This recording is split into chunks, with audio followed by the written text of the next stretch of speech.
obrigado. Bom dia. Primeiro, agradecer o Fernando o convite e toda a equipe da Procult que está realizando esse seminário incrível. Dizer dessa alegria de estar nessa mesa com a Arnan e Mariana, e Shirley, parceira já de um tempo. E, bom, eu vou falar em pé porque eu não consigo falar sentado, gente. Aqui é muito bom, quando a gente está aqui com os povos indígenas também e que eles falam de determinadas coisas que nós também trazemos na nossa cultura. Essa minha fala, eu vou compartilhar com vocês algumas questões que vêm me instigando a pensar como músico, como professor, como pesquisador, essa relação com o ensino. E uma dessas questões é a lei que foi criada em 2003, pelo presidente Lula, atendendo aí o movimento, a luta do movimento negro e indígena, da obrigatoriedade do ensino da cultura, da história, da arte negra, africana, indígena, nas escolas públicas. E nós estamos agora em 2024 e muito pouca coisa aconteceu até hoje para que essa lei estivesse presente nas escolas. E uma outra questão também é que, em 2022, eu recebi o título de doutor por notório saber pela Universidade Federal de Minas Gerais, que foi uma alegria muito grande. E, no ano seguinte, a universidade abre um concurso para professor de música, voz, musicalidades das culturas populares. E eu vou e faço o concurso. A Mônica, que está ali, me provocou nesse lugar. Eu agradeço. E faço o concurso e passo. E aí eu sou hoje calouro docente da UFMG. E também essa experiência dentro da universidade tem me provocado também a pensar essa questão do ensino da arte dentro da escola, e que é uma questão que eu vi que tinha uma relação muito grande com o tema dessa mesa, que é território e culturas. E como diz a Arnan, oh meu Deus, Arnan, desculpa, Arnan, vou aprender. Arnan a gente não separa nas culturas indígenas e africanas a cultura do território. O território nos molda para fazer a cultura e a cultura também molda o território, constitui o território. Então, eu vou começar também, porque nós somos um povo do canto e da dança, e pedir licença.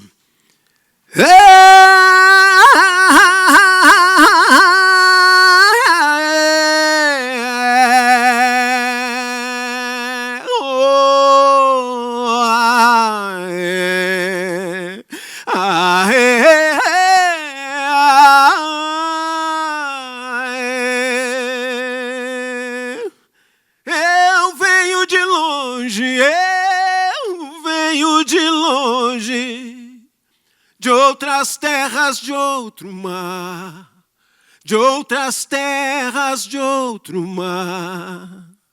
Eu aqui peço licença, para nessa casa entrar, para em sua casa entrar.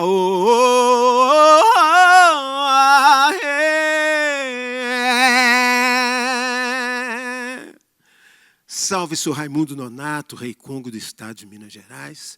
Salve, dona Celi, seu João, dona Gabriela e seu Tomás.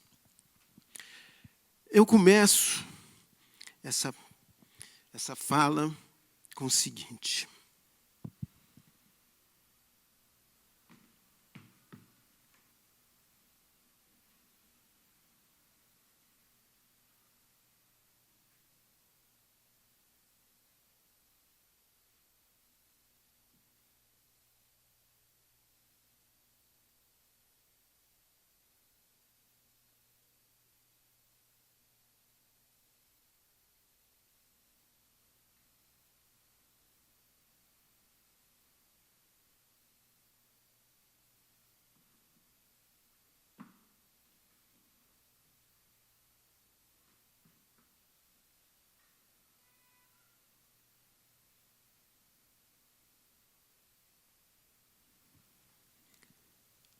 Isso é dança ou é música?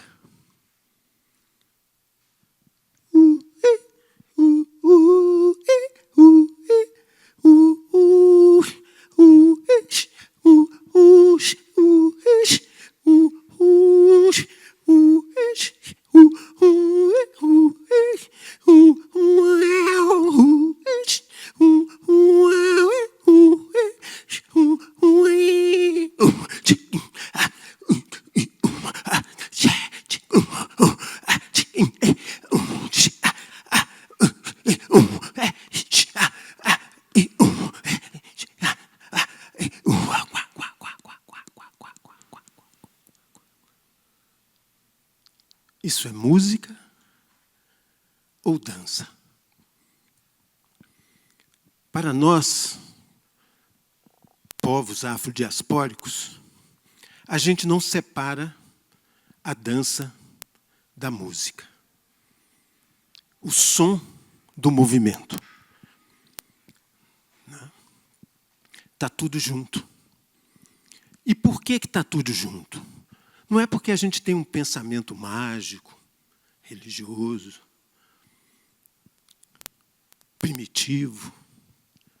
É porque a nossa cosmogonia nos ensina que essas coisas não separam. Né? A cosmogonia eurocristã diz que Deus criou o mundo em 6 dias e depois descansou. Mas para os povos Bambara, da África, tem uma história da criação do mundo que eu vou contar rapidinho, resumida, por causa do nosso tempo. Né? A história conta o seguinte: no princípio, não havia nada. Não se via, nem se ouvia nada. Quando no meio da noite se ouviu a voz trovão de Mangala.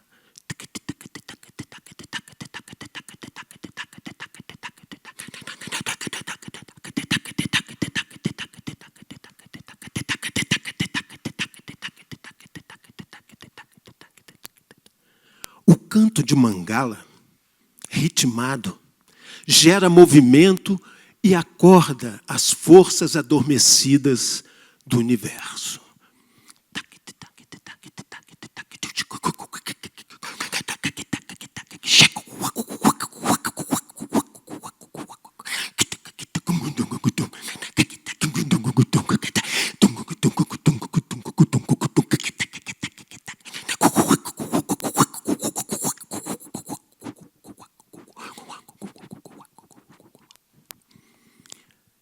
O que essa história de Mangala nos diz?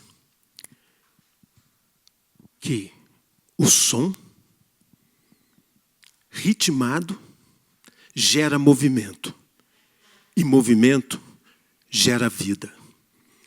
Né? Quem já acompanhou uma gestante no primeiro exame de ultrassom, né, ou as próprias gestantes, aí, quando estavam no ultrassom, a primeira coisa, quando o médico vai passando assim, aquele aparelho em cima da barriga, você começa a escutar assim.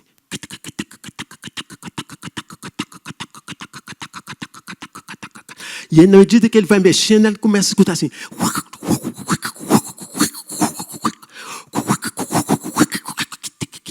E de repente a gente escuta.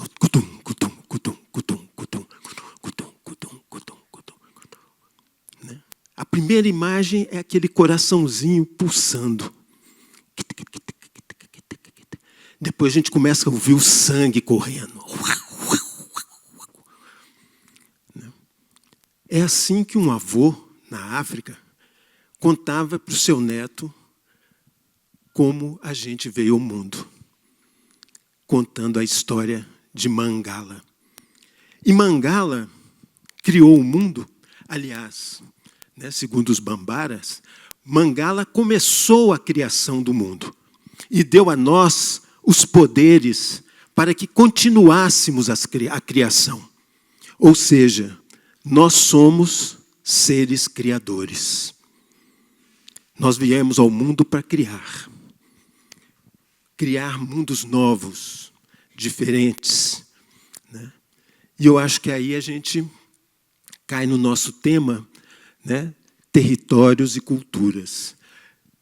Quando a gente fala disso, a gente não pode esquecer que são territórios e culturas em disputa. A gente não pode falar que são territórios e culturas que estão harmoniosamente distribuídos no mundo, né? Eles estão em disputa. E eu acho que a gente precisa entender essas culturas para fazer aquilo que o Nego Bispo fala, a confluência, né? Então, quando eu chego na universidade, né, animado para dar minha aula, eu encontro uma grade curricular que diz assim: você vai dar aula de música e você vai dar aula de corpo. Uai, como é que eu vou fazer uma aula de música e uma aula de corpo se para mim não separa? Não tem jeito de separar a música de um lado, a dança do outro, o corpo do outro, né? Essas coisas estão juntas, né? E como ela disse, né, a parente ali nos disse, a gente tem a nossa história. E a gente precisa contar a nossa história. Não dá para falar de música ou de dança sem dizer de onde essa música vem, né? E aí eu vou passar aqui uns estudos que o Cyber Terreiro, que é o espaço que eu trabalho, vem desenvolvendo, né, sobre a história do povo africano e afrodiaspórico. Uma primeira imagem, né, não está ali na... isso, né? Porque a gente aprende na escola que a história do teatro, né, começa na Grécia. O teatro começa na Grécia, né? Mas lá no Cyber Terreiro a gente resolveu fazer uma pergunta. Quem é que estava na Grécia na época do teatro? Eram só os gregos que viviam lá na Grécia inventando teatro? E numa pesquisa a gente começou a achar esses vasos gregos que existiam pessoas negras pintadas nesse vaso. E esse aí é um vaso que mostra uma mulher negra que se chama Circe, que é uma das personagens de Homero que ensina a Ulisses o segredo para que ele pudesse atravessar o mar e ouvir o canto das sereias. Então, na dramaturgia da Grécia, os africanos estavam presentes no surgimento, porque nesses vasos que a gente foi encontrando, a gente vai ver a presença de negros tocando, dançando, fazendo porções, uma convivência com os gregos na construção da sua arte. Essa outra imagem também, né, a minha filha fez mestrado lá na FAI, e o mestrado dela, ela é das artes visuais, ela trabalhou com a construção, a importância da imagem na construção da identidade, né? E nessa pesquisa dela, a gente começou a ver estátuas gregas negras, coisas que a gente nunca viu nos nossos livros de história, porque as estátuas gregas que a gente vê são brancas. Mas a gente começou a ver estátuas negras de africanos que os gregos homenagearam por seus conhecimentos, sejam matemáticos, científicos, da medicina, né?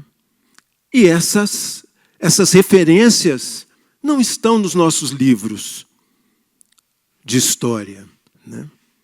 E também essas outras imagens de pintores da Idade Média, da Renascença, da presença africana na Europa.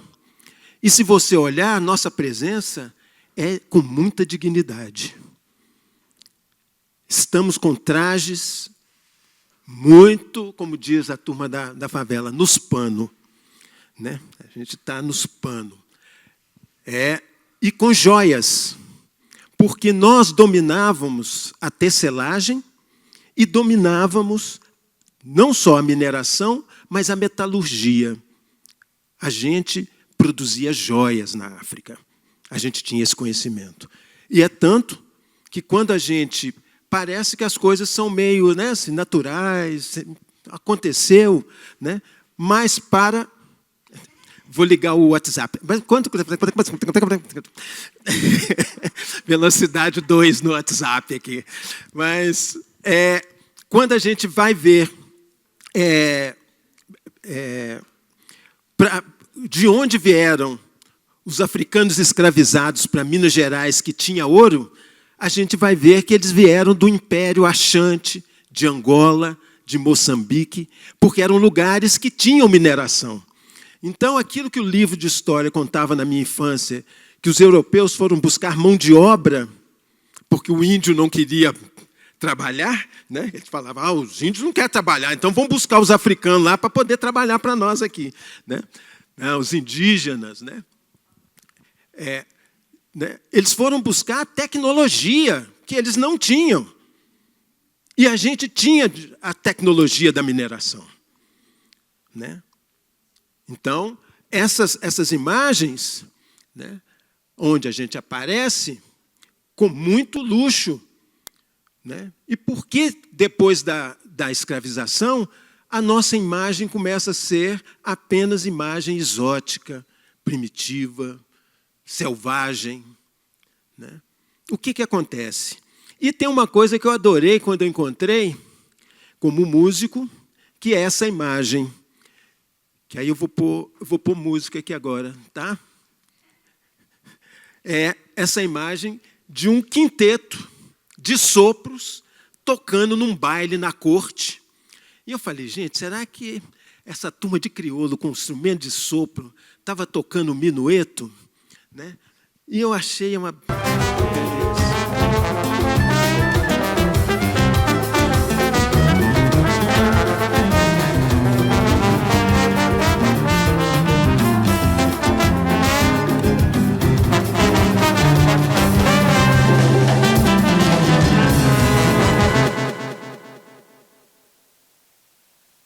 Informações nos foram negadas, nos são negadas até hoje, né? Como se a Europa fosse algo limpo, um rio claro, limpo, que não houve uma participação da África, né, na civilização do povo europeu, porque a gente detinha conhecimentos, né, que os europeus não tinham, um modo de habitar o mundo que os europeus não tinham, né? Então, a questão do território e da cultura, né, para mim, hoje, é uma questão muito importante, né, que eu acho que esse seminário está trazendo essa questão, né, porque eu acho que a gente precisa entender esses modos de habitar o mundo que estão presentes, né, dentro da escola e que a gente não olha para eles, né? E uma outra coisa importante, para finalizar, é que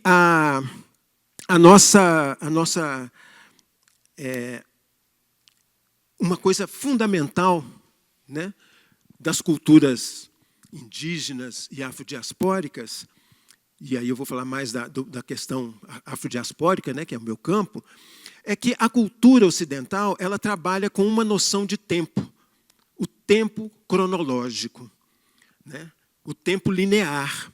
E as culturas africanas, elas trabalham com 3 tempos, porque nós somos poli, a gente não é mono, a nossa cultura não é mono, ela é poli, né? Então, a gente trabalha com 3 tempos. O tempo linear, faz parte, mas o tempo largo e o tempo espiralar. O tempo largo é o tempo da presença, o tempo da escuta da natureza, o tempo da observação, né? E é o tempo do vadiar, né? A gente precisa vadiar para conhecer as coisas, né? Tem uma uma indígena, Chacriabá, né, que uma vez perguntada, como é que você aprendeu a fazer cerâmica? Ela fala, vadiando no barro. Né?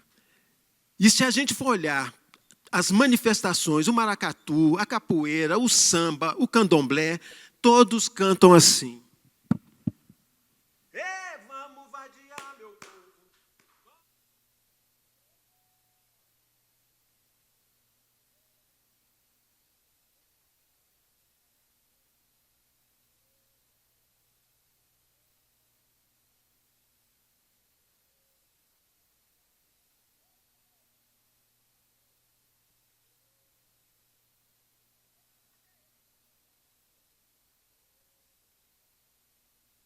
É isso aí. Por que uma canção dessa merece que o Estado brasileiro, após a abolição da escravatura, crie a lei da vadiagem? Nos proibir de vadiar. Por quê? Porque quando a gente está vadiando, a gente produz conhecimento. Quando a gente está vadiando, a gente está pensando. Vadiar é tempo para pensar, para criar, porque a gente sabe que para criar a gente precisa ficar à toa. Né? E aí eu vou colocar essa última imagem aqui para encerrar.